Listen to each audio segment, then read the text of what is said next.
Et yo la guilde, j'espère que vous allez bien, je vous souhaite à tous de très bonnes fêtes et aussi une très bonne année en fonction de quand vous regardez cette vidéo. Aujourd'hui, vidéo news classique évidemment, avec la date officielle de la première saison d'arène de Wotelka Classic. Je vous partage également un site pour avoir votre classement et une meilleure visibilité sur les différents titres et compositions d'arène sur la première saison donc de Wotelka.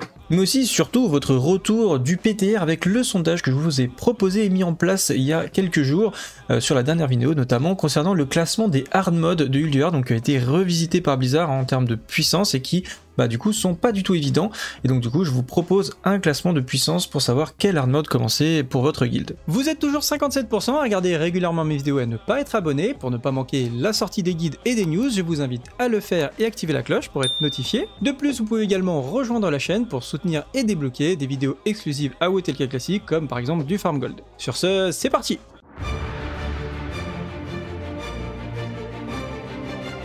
Pour commencer, GG à Cyriel qui a gagné le dernier giveaway, c'était le giveaway de Noël, donc voilà, GG à lui pour les 50 € de clé CD sur Steam. Je vais continuer bien sûr à faire des giveaways l'année prochaine, donc si ça vous intéresse et vous cherchez aussi des informations sur World of Warcraft, n'hésitez pas à rejoindre notre Discord. Vous trouverez le lien en description. Donc la fin de saison a été annoncée pour le 9 janvier, donc ça donne pas mal de sous-informations entre guillemets, parce qu'il n'y a pas que ça, on va pas parler que de ça évidemment, mais bon c'est quand même une information intéressante pour ceux qui aiment le PvP, et j'en fais partie, j'ai fait quand même pas mal d'arènes, je pense que c'est depuis la sortie de Classic clairement la saison où j'ai fait déjà le plus de PVP, donc clairement je vais probablement encore plus m'investir. Je me suis beaucoup fait plaisir, notamment en essayant pas mal de compositions en 2 contre 2, et je suis très content également des performances de l'aspect preg. Alors je vais vous montrer un site ici que vous ne connaissez pas, peut-être pas tous, il y en a beaucoup qui connaissent je pense, mais comme on n'a pas de leaderboard, donc vous savez à l'époque on avait l'armurerie pour voir pas mal d'informations, et d'ailleurs celle-là elle est presque aussi bien, elle aurait pu être même mieux quasiment que celle de WoW, parce que là on ne peut pas malheureusement voir ni les compos avec qui ils jouent, parce qu'avant il y avait un système d'équipe, maintenant c'est plus le cas. Mais avant c'était, on peut aussi voir le stuff, etc. Donc là on peut pas voir tout ça malheureusement. Et Blizzard nous a pas proposé d'armurerie, malheureusement encore une fois. Mais ça vous permet donc de voir ici par rapport au jeu de couleurs. Donc le doré ici c'est le rank 1, et après voilà le violet ça va être le titre gladiateur. Donc ça vous permet de voir où vous vous situez pour ceux qui font un petit peu la compétition, à quel niveau vous êtes. Donc au niveau du top classement on retrouve évidemment des warriors et des paladins. C'est vraiment dominé par le rose et le couleur marron du guerrier. On a quelques classes comme le rogue et le prêtre. On voit que là il y a quand même il y a pas beaucoup de prêtres, ça doit pas être si évident que ça. Là on voit qu'il y en a vraiment qui se démarquent, qui sont probablement vraiment très forts. Je suis désolé, je connais pas très bien les joueurs, mais là je vois que ce guerrier là, Thorsten, je pense qu'il est à mon avis assez connu, et je vois que depuis le début du ladder il domine complètement, probablement et certainement en paloir. Et on voit qu'il a quasiment la première position sur ces deux guerriers. J'étais très content aussi de voir une preg ici DK qui montre énormément, et j'ai croisé énormément de preg. Je joue actuellement entre 2400 et 2500. Et voilà, c'est pas incroyable, mais je vois bien que je croise quand même beaucoup de preg. Et c'est vrai que je suis assez content de m'être lancé sur cette spécialisation qui est très viable en V2 et qui est très fun à jouer.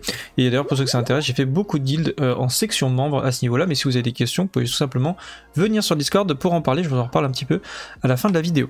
Donc voilà, vous avez le classement d'arène, donc c'est ironforge.pro, vous cliquez sur Arena Ladder en haut à droite, et puis vous pourrez trouver le classement. Alors vous avez le classement EU, US ou Asia, et voir les différentes positions des joueurs, et ça vous donne une idée aussi des classes, de la représentation des classes. Donc du coup cette saison d'arène elle nous dit que tout simplement on va avoir normalement une sortie d'Ulduar, probablement, je dis probablement parce qu'on ne sait pas la date officielle, mais probablement fin de mois de janvier. On l'avait estimé, souvenez-vous, je vous avais fait un sondage il y a déjà 2 mois, donc on était déjà pas loin de la vérité, parce que vous aviez voté quand même massivement sur janvier. En général il y a 1 à 2 semaines de temps mort sur la saison d'arène, donc je me dis au mieux, on aura de toute façon la sortie, c'est pas impossible qu'ils mettent une off-saison très courte, c'est possible, de 2-3 jours, et du coup on a une sortie d'Ulduar le 15 janvier, ou alors on va avoir 1 à 2 semaines de off-saison, et à ce moment-là, on aura une sortie de Ulduar en fin de mois de janvier. Donc voilà, dites-moi ce que vous en pensez en commentaire, ça m'intéresse d'avoir vos retours à ce niveau-là. Mais en tout cas, voilà, je pense que janvier, effectivement, on aura bien la sortie d'Ulduar comme prévu. Et donc du coup, en parlant d'Ulduar, eh bien je vous avais fait il y a quelques jours des sondages, hein, je vous en ai parlé, il est ici, c'est le fameux sondage sur Ulduar avec les tier list des hard modes. Donc pourquoi je vous ai fait un tel sondage? Vous avez été à peu près une centaine à répondre, donc je vous avais demandé le plus possible des personnes qui avaient fait le PTR pour avoir des retours le plus objectifs possible sur la difficulté des hard modes, et ces scores là et la valeur en fait de la difficulté du hard mode sur le PTA. Et donc du coup comme ça on voit que Yogg-Saron sort vraiment pour l'instant le combat le plus dur ressenti en tout cas sur le PTR avec un score de 277, suivi de très proche par Algalon l'observateur qui, d'après ce que j'ai pu voir, tape vraiment comme une brute. On avait aussi pas mal de problèmes d'affichage qui ont été corrigés, etc., ce qui rendait la visibilité sur les AOE assez compliquée, mais du coup il est quand même assez haut, et surtout qu'on a qu'une heure pour le try, donc ça vous donne très peu de temps de practice par semaine, et pour ceux qui n'ont pas try le PTR, et ben du coup forcément vous allez avoir quelques semaines d'entraînement, et sachant qu'il faut quand même faire, il y a pas mal de prérequis disons, pour débloquer Algalon, et je pense que ça aussi ça prend en compte dans son score. Mimiron HM qui est vraiment pas loin aussi également, même si je pense qu'il est quand même beaucoup plus facile que Yogg-Zero. Voilà, ça c'est mon aperçu un peu à la louche, parce que je n'ai pas fait les boss évidemment, mais voilà, en tout cas je pense qu'ils sont, au niveau du classement, ils sont plutôt ok. On a Général Vezax aussi qui est classé assez haut, il y a quand même un gap, hein, vous voyez, on passe de 215 tout de suite, on passe à 259, donc entre le S et le A, il y a quand même un beau saut de puissance, mais on a un tir groupé ici entre le Général Vezax, Freya qui est pas loin derrière, Yogg-Saron avec un gardien. On voit que c'est quand même beaucoup plus facile, visiblement, hein, on passe de quand même 204 de score à 277 avec 0 gardien, donc beaucoup plus facile avec un seul gardien, et je rappelle vous avez les mêmes loots avec un gardien que avec du coup 0, enfin les mêmes loots évidemment, vous avez la monture en plus avec 0 gardien, mais en termes de loot, hein, je parle d'équipement d'objets pour vos personnages, c'est les loots de niveau maximum, vous avez les meilleurs loots avec un gardien, donc au choix vous prenez Freya évidemment, qui va vous rendre de la santé mentale, puisque c'est le plus dur je pense à gérer sur le combat, c'est votre santé mentale, et le fait que vous pouvez pas régénérer votre santé mentale, ça devient très exigeant sur le Yogg HM. Donc voilà, c'est assez compliqué, mais là c'est vrai qu'avec un gardien c'est quand même beaucoup plus simple. L'assemblée de fer aussi qui est à peu près au même niveau que Yogg avec un gardien, donc qui doit être quand même assez compliqué, hein, voilà.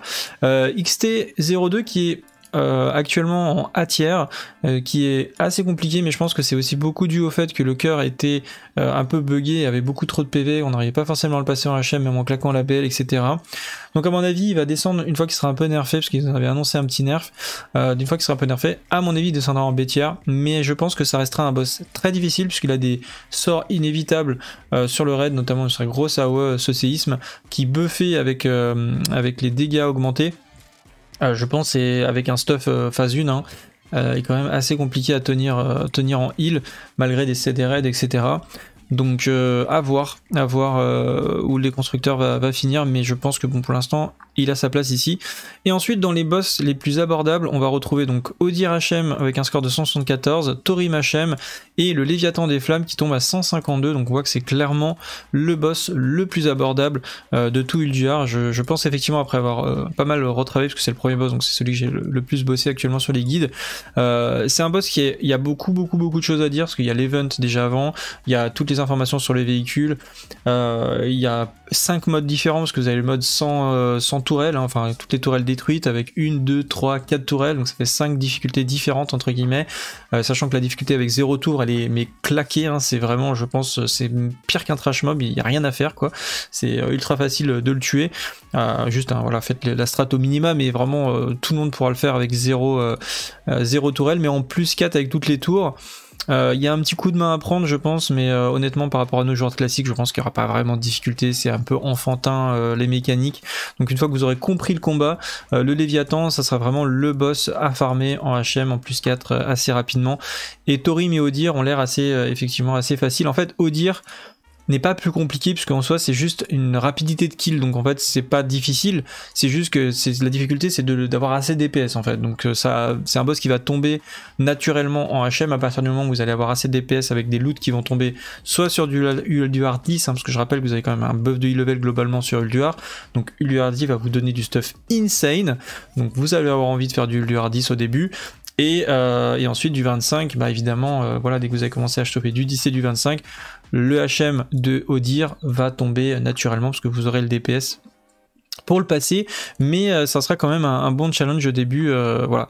Donc c'est pas une difficulté mécaniquement, voilà, dans le pire vous le tombez, mais c'est juste que vous le tomberez pas en HM, ou alors il faudra wipe volontairement pour pouvoir le retry si vous pensez que vous pouvez le tomber. Comme je vous disais tout à l'heure, j'ai fait pas mal d'arènes sur cette saison et je voudrais lancer une nouvelle série de vidéos d'analyse d'arènes, donc pour ceux que ça intéresse, vous pouvez me contacter directement sur Discord pour m'envoyer des clips d'arènes que vous voulez que j'analyse. Il y a plusieurs personnes qui m'ont contacté déjà, qui tournent entre 1000 et 1500 de cote et qui n'arrivent pas forcément à monter, qui voudraient des conseils.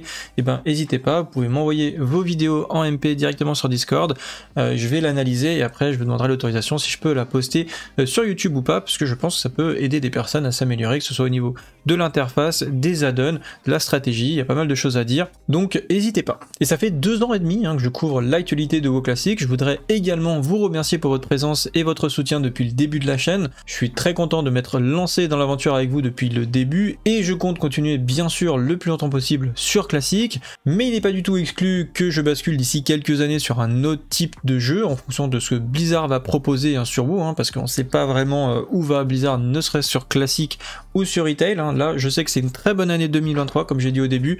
Franchement Dragonflight a l'air de vraiment bien marcher, enfin la plupart des retours que j'ai reçus et des échos que j'ai eu de Dragonflight, les personnes ont l'air d'apprécier.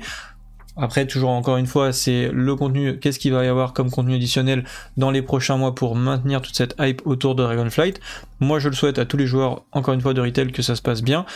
Mais après, que va-t-il avoir après Dragonflight? Sachant qu'ils ont fait une bonne extension, est-ce qu'ils arriveront à continuer à proposer des bonnes choses? En tout cas, moi, ce dont je suis sûr, c'est que Blizzard a toujours un énorme potentiel, que ce soit en PvE ou en PvP. Sur Classic, il y a énormément de possibilités. Ils pourraient partir sur une nouvelle version de Classic, comme je l'ai déjà dit. Je pense que ça hyperait beaucoup de monde d'avoir une version alternative à Cataclysme, ou de faire une version de Cataclysme énormément modifiée, comme ils l'ont fait sur Ulduar. Faut vraiment se dire que la sortie de Ulduar est un peu inédite sur Classic, avec beaucoup de modifications sur les hard modes. Il n'y avait pas eu autant de modifications, je pense, sur aucun boss de tout Classic. La seule fois où vraiment on a eu de la difficulté, c'était sur Vache et Keltas, qui étaient vraiment sortis en version pré-nerf, et c'était même un petit peu too much pour beaucoup de guilds. On avait beaucoup de guilds qui avaient arrêté à ce moment-là. Et là, je pense que sur Ulduar, on a vraiment une version du jeu qui va contenter beaucoup de monde. C'est-à-dire que les versions normales sont quand même hyper accessibles. Enfin, hyper accessibles, sont accessibles, mais quand même avec une certaine difficulté et des stratégies à appliquer.